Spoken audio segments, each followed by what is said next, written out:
Ванга не просто вярвала в съществуването на извънземни, а твърдяла, че имала връзка с тях и те й помогнали да изяви дарбата си. Това пророчицата говорила често пред познати, потвърди го и руският журналист Сергей Костарной, който поддържал близки отношения с феномена и последните години на живота й се срещал многократно с нея и разчувствал да сподели лични неща. Преди време Ели Логинова също сподели, че пророчицата й казала как наистина в земята под Царичина има извънземна връзка и я насърчила за начинанието, което било тайнствено прекратено точно преди големите открития. Логинова припомни, че Ванга казваше, че няма нищо страшно в обекта. Вижда вода, но тя не е опасна, няма струпвания и никой няма да пострада. Аз вече бях почнала да изписвам страници с текстове, да рисувам под диктовка. Тя каза, че ще пита за тези текстове. Много е странно.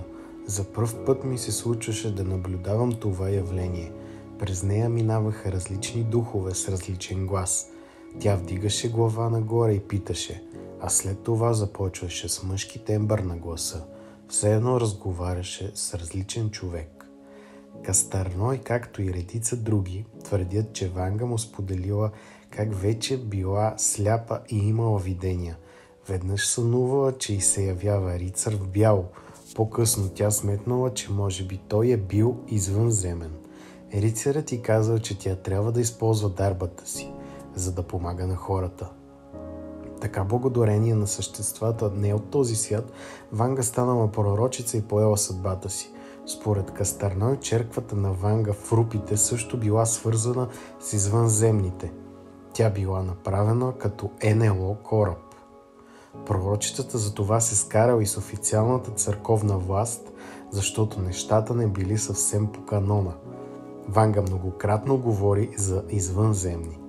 Тя твърди, че на много планети из галактиката и Вселената има извънземни, но нарочно ни обърквали в информацията, защото сме на много ниска степен от развитието си и тази информация щяла да ни се отрази зле, в различни крайности, дори с това, че сме щели да ги приемаме за богове, а те изобщо не били такива. Ванга предсказала нашествие на извънземни на Земята през 2023 година, защото НЛО-то трябва да посети планетата ни тази година. Голяма нация ще проведе тестове на биологични оръжия върху хора, което ще доведе до смъртта на хиляди. Според изданието, баба Ванга отдавна е видяла, че НЛО ще посети нашата планета през тази година. Тези твърдения идват на фона на множеството мистериозни балони, които бяха забелязани над САЩ и Канада.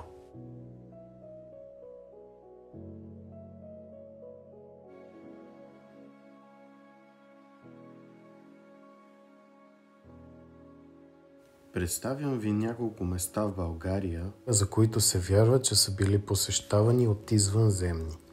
Едно от тези уникални места си остава Царичина. През 90-те години Царичина нашумява с разкопки, извършени търсене на съкровище с извънземен произход. Екстрасенсът Елисавета Логинова е пряк участник в проучването на въпросната дупка, в която е замесено дори името на началника на генералния щаб на българската армия по това време Радньо Минчев. Мястото на разкопките става секретен военен обект, на който работят само екстрасенси и висши офицери. Те виждат странни летящи обекти, загадъчни светлини и поддържат контакт с извънземните. Участниците в операцията настояват изследването на Царичинската дупка да продължи. Учени вярват, че военните са били подведени от екстрасенсите. 30 години по-късно това може да бъде най-голямата измама в новата ни история или дълго търсено доказателство, че не сме сами във Вселената, разказва каналът Cool News. Преди няколко години над разкопките в Царичина се появиха странни виолетови светлини, или поне така твърдят хората. Според очевидци, виолетова светлина излиза от мястото, където някога военните копаеха в дирене на извънземен разум. Край мистериозната дупка са забелязани и хора с странни уреди в ръцете. Възможно е любители уфолози да измерват радиацията на обекта, търсейки сигнали за присъствието на чужди цивилизации. Днес дупката е консервирана и в нея никой не би могъл да проникне. Входът на гигантския ров е затрупан с камъни, върху които е излята масивна бетонна плоча. Село Гърло също пази истории и легенди за извънземни.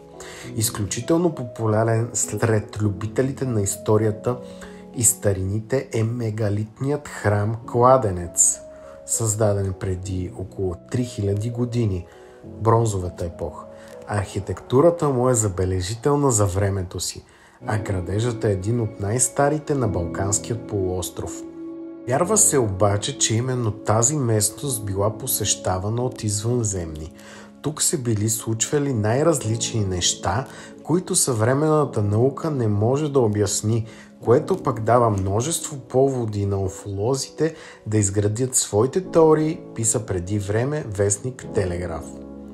Има две ниши, за които се смята, че са били част от древна обсерватория и през тях са наблюдавани звездите и луната. На един камък пък има странен символ, който е като звездната карта на съзвездие Орион. Преди време се появи новината, че над язовир Студена било наблюдавано НЛО. Свидетели разказват, че извънземните са се появили като светло-жълта светлина, а основният им кораб е бил охраняван от самолети, които са кръжали около него. Ситуацията се е повторила няколко пъти и така била видяна от голям брой местни жители. Кладничани не се наемат да кажат дали безводието в региона е привлякло НЛО-то, но нямат спомени, когато язовирът е бил пълен, да са ставали свидетели на подобни паранормални явления. Според друг човек, нашествениците се появили и през деня, но не били точно извънземни, а други страховити същества. Интересно да се спомене, че в материал, публикуван миналата година, също бе споменато, че България била на 8-о място в Европа по престой на извънземни. Броят на извънземните кораби над България ще се удвои през юни, алармират родни уфолози. В продължение на повече от 10 години те са изследвали времевата зависимост на чуждите нашественици, които посещават родината ни през годините.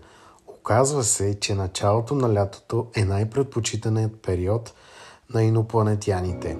Нямам обяснение защо през юни са регистрирани повече НЛО, отколкото през който и да е друг месец от годината.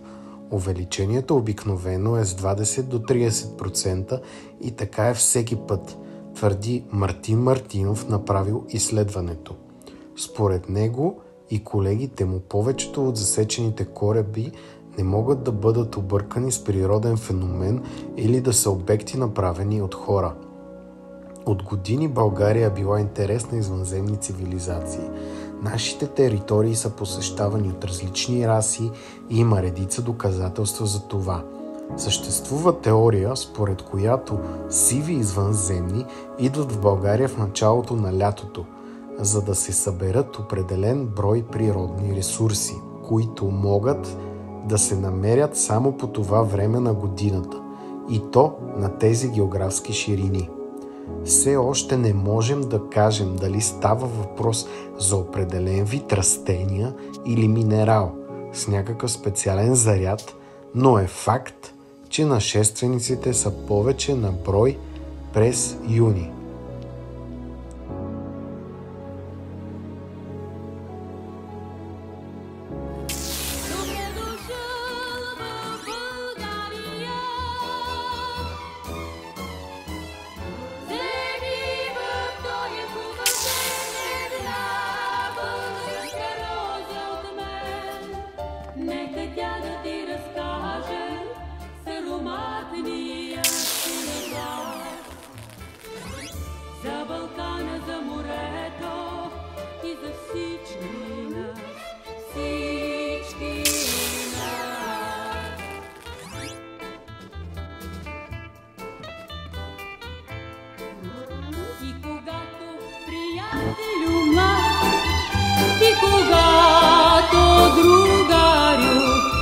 тръгнеш ти от нашия град, си тръгнеш ти